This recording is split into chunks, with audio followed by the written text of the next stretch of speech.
Date 12 अगस्त 1985 Japan airlines flight 123 take off करने के कुछ समय बाद ही डिकम्प्रेशन के कारण माउंट असुका के पहाड़ों से टकरा जाती है, जिसमें 524 लोगों की जान चली जाती है। इसके साथ ये क्रैश दुनिया के डेडलीस्ट एंड हॉरिबल क्रैश में से एक माना जाता है। मोस्ट डेडलीस्ट क्रैश की सीरीज में आप हमारे चैनल पे टेनेरिफा एयर क्रैश एंड MS-370 की स्टोरी को देख सकते हो, जिसे वर्ल्ड डेडलीस्ट क्रैश में से एक माना जाता है। वेल, अपार्ट फ्रॉम दिस, ऐसा क्या हुआ था जापान एयरलाइंस फ्लाइट 123 के साथ, किसकी गलती होती है, कौन था इस क्रैश का जिम्मेदार, जानेंगे इस वीडियो में। हेलो दोस्तों, आई एम सूरज के प्रकाश, वेलकम टू दिस चैनल। तो स्टार्ट करते हैं आज के इस वीडियो को।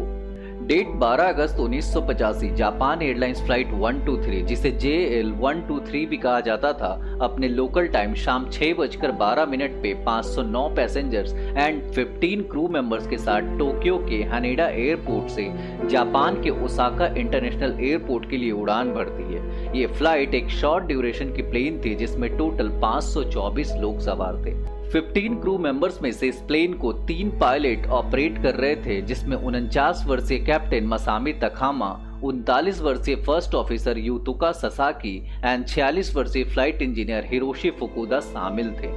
जापानीज कल्चर में अगस्त के महीने में ओबोन नाम का एक रिचुअल फॉलो किया जाता है, जिसमें लोग अपने पूर्वज को सम्मान देते हैं एंड अपने पुश्तैनी घरों में वापस जाते हैं। इस रिचुअल के कारण फ्लाइट इस टाइम पे काफी ज्यादा क्राउडेड होती है, जिसकी वजह से उस टाइम पे भी फ्लाइट पूरी तरह से क्राउडेड थी एंड JL-123 फ्लाइट में भी एक्स्ट्रा इकोनॉमी सीट्स लगाई गई थी, जिससे कि ज्यादा से ज्यादा पैसेंजर्स को कैरी किया जाए। यही रीजन था कि इस फ्लाइट में टोटल 515 पैसेंजर्स सवार थे। फ्लाइट के टेक ऑफ होने के बाद अंदर का माहौल बिल्कुल नॉर्मल लगता है। कुछ समय बाद एक पैसेंजर को वॉशरूम जाना होता है, बट अभी तक सीट बेल्ट लूज करने का अनाउंसमेंट नहीं होने के कारण फ्लाइट अटेंडेंट कैप्टन को कॉल करती है और बताती है कि एक पैसेंजर को वॉशरूम जाना है। कैप्टन ने सब कुछ नॉर्मल चलते देख ऑर्डर दिया कि पैसेंजर को अलाउ किया जाए।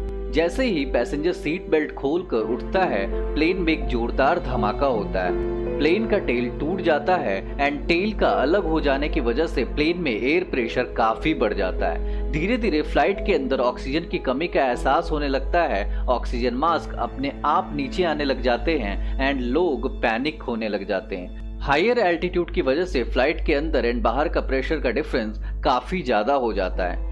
कॉकपिट में बैठे कैप्टन्स को भी धमाके की तेज आवाज सुनाई देती है, पर कॉकपिट में सब कुछ नॉर्मल लग रहा था। कुछ मिनट्स के लिए सारे कंट्रोल्स ठीक चल रहे थे। इसी बीच फ्लाइट अटेंडेंट ने कैप्टन को बताया कि धमाके की आवाज बैगेज की तरफ से सुनाई दी थी। फ्लाइट के टेल के अंदर काफी हाइड्रोलिक पाइप्स लगे होते हैं। ये हाइड्रोलिक्स प्लेन के अंदर ऑक्सीजन का काम करते हैं। हाइड्रोलिक्स की वजह से प्लेन के अंदर एयर प्रेशर एंड कंट्रोल बना रहता है। कुछ ही मिनट्स बाद टेल के टूटने की वजह से फ्लाइट 123 आउट ऑफ कंट्रोल होने लग जाता है। इतने हाई एल्टीट्यूड पे अब ये प्लेन ऊपर एंड नीचे की ओर डिप करने लग जाता है। इसी बीच कैप्टन तकामा क्विकली प्लेन के अलार्म को बजाते हैं, साथ ही ट्रांसपॉन्डर पे यूनिवर्सल इमरजेंसी कोड 7700 को ऑन करते हैं। टोक्यो कंट्रोल रूम में अब टेंशन का माहौल बन जाता है। कैप्टन कंट्रोल रूम कॉल करते हैं एंड कहते हैं कि फ्लाइट 123 को हानेडा वापस जाने का परमिशन दिया जाए। कंट्रोलर ने इमीडिएटली हानेडा एयरपोर्ट वापस जाने का ऑथराइजेशन दे दिया। इसी बीच कैप्टन को पता चलता है कि फ्लाइट में हाइड्रोलिक्स खत्म हो चुकी है, जिसकी वजह से फ्लाइट को कंट्रोल करना मुश्किल हो जाता है। केबिन क्रू मेंबर्स सारे पैसेंजर्स को काम डाउन करने की कोशिश करते हैं। पैसेंजर्स के बीच एक off duty Japan Airlines attendant Yumi Ochai होती है। वो भी अपनी सीट से उठकर सभी पैसेंजर्स की मदद करने लग जाती है। एयर ट्रैफिक कंट्रोलर्स ने अपने रडार स्क्रीन पे देखा कि फ्लाइट 123 की उड़ान बड़ी अजीब थी। उन्हें फ्लाइट की उड़ान में गड़बड़ी नजर आ रही थी। उन्होंने कैप्टन को फ्लाइट की एक्टिविटीज को कंफर्म करने को कहा, पर कैप्टन के साइड से किसी भी तरह का रिस्पांस नहीं दिया गया। हाइड्रोलिक प्रेशर के लॉस होने की वजह से अब प्लेन एक फुगोइड साइकिल में चला गया। बता दें आपको, फुगोइड साइकिल में फ्लाइट नीचे की तरफ जोर से जाती है एंड सडनली ऊपर की ओर क्लाइंब करती है एंड इस तरह से प्लेन आगे की ओर मूव करती है। कंट्रोल खोने की वजह से अब जापान एयरलाइन फ्लाइट 123 एक जहाज जैसे ऊपर नीचे होने लगी। प्लेन की रोलर कोस्टर एक्टिविटीज की तरह ऊपर नीचे होने से पायलट्स एंड पैसेंजर्स अजीब महसूस करने लगते हैं। ऑक्सीजन की कमी का एहसास होने लगता है। पायलट्स फ्लाइट को स्टेबलाइज करने की कोशिश करते हैं। इमरजेंसी के इस टाइम पे पायलट्स के ऊपर काफी प्रेशर आ गया था। उनकी एक गलती से काफी जाने जा सकती थी। ऐसे कंडीशंस में पायलट्स ऑक्सीजन मास्क लगाना भूल जाते हैं। इससे पायलट्स को हाइपोक्सिया की समस्या होने लग जाती है। यदि हाइपोक्सिया के बारे में आपको नहीं पता तो आप ऊपर आई बटन से MS-370 इंसिडेंट की वीडियो देख सकते हैं। हाइपोक्सिया की वजह से पायलट्स का डिसीजन मेकिंग पावर पे भी अफेक्ट होने लग जाता है, जिसकी वजह से उन्हें समझ नहीं आता है कि आगे क्या करें। इस बीच पैसेंजर्स को अब समझ में आने लग जाता है कि शायद ये पल उनकी जिंदगी का आखिरी पल है। कुछ लोग अपनी आखिरी ख्वाहिश लिखने लग जाते हैं, कुछ भगवान को याद करने लग जाते हैं, वहीं कुछ अपनी बीती जिंदगी के अच्छे पलों के याद करने लग जाते हैं। ये सारे बयान प्लेन में बचे सर्वाइवर्स ने अपने इंटरव्यू में दिया था। वहीं दूसरी ओर हाइपोक्सिया की वजह से पायलट डिसाइड नहीं कर पाते हैं कि क्या करना बेस्ट होगा। प्लेन ऑलरेडी डिसेंडिंग मोड में होता है, बट पायलट डिसेंड करने के बारे में तब तक सोच रहे होते हैं।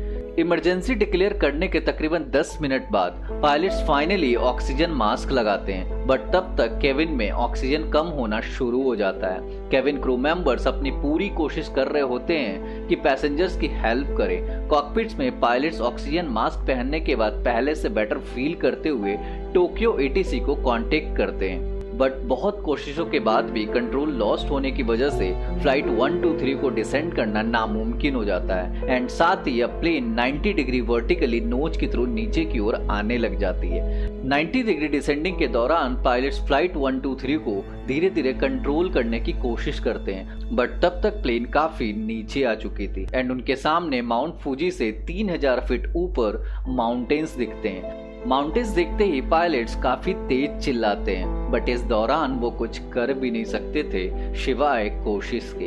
अब प्लेन माउंटेन्स की ओर बढ़ने लगता है एंड कैप्टन के लिए कंट्रोल करना और भी ज्यादा मुश्किल हो जाता है। Pilots and Kevin crew members की हर कोशिश नाकामयाब होने लग जाती है एंड प्लेन माउंट फूजी के माउंटेन से टकरा कर क्रैश हो जाती है, जिसमें प्लेन में सवार 524 लोगों में से 520 लोगों की दर्दनाक मौत हो जाती है। अपने लोकल टाइम शाम 6:56 पर फ्लाइट 123 माउंटेन से टकरा कर क्रैश होती है एंड टुकड़ों में बिखर जाती है। ताज्जुब की बात यह है कि टेल के टूटने के बाद से पायलट्स ने 32 मिनट तक प्लेन को संभाल रखा था, जबकि इसी इंसिडेंट को जब प्लेन सिमुलेटर में रखकर इंस्पेक्ट किया गया तो इंस्पेक्शन टीम ने देखा कि 5 से 10 मिनट में उनकी प्लेन वर्टिकली नीचे गिरकर क्रैश हो जाती।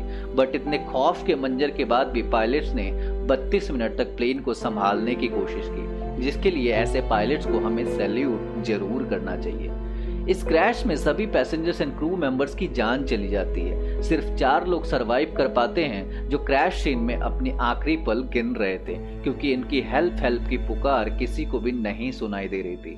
रात हो जाने की वजह से रेस्क्यू टीम क्रैश स्पॉट पे नहीं पहुंच पाती है, जिसकी वजह से 4 लोगों के अलावा जिनकी भी सांसें चल रही थी वो अपनी जान गंवा देते हैं। इस प्लेन को जोकोता एयरबेस ने लाइव देखा था फ्लाइट के रडार से खोते हुए एंड गिरते हुए। 4 सर्वाइवर्स में से एक off duty flight attendant Yumi Ochai थी, जिसने रेस्क्यू टीम के आने तक क्रैश स्पॉट पे पूरे 16 घंटे बिताए थे। दूसरी थी 12 वर्षीय कीको कवाकामी, जो पेड़ पर लटकी हुई पाई गई थी, जबकि 2 और लोग 34 वर्षीय हिरोको योशिजाकी एंड 8 वर्षीय मिकिको को भी बचाया गया। ये सभी सर्वाइवर्स प्लेन के आखिरी मतलब टेल की ओर बैठे थे। इस क्रैश के बाद Japan aircraft accident investigation commission ने इन्वेस्टिगेशन स्टार्ट की एंड रिपोर्ट्स में बताया कि टेक्निकल फॉल्ट के कारण प्लेन में सडन डिकम्प्रेशन स्टार्ट हो गई थी।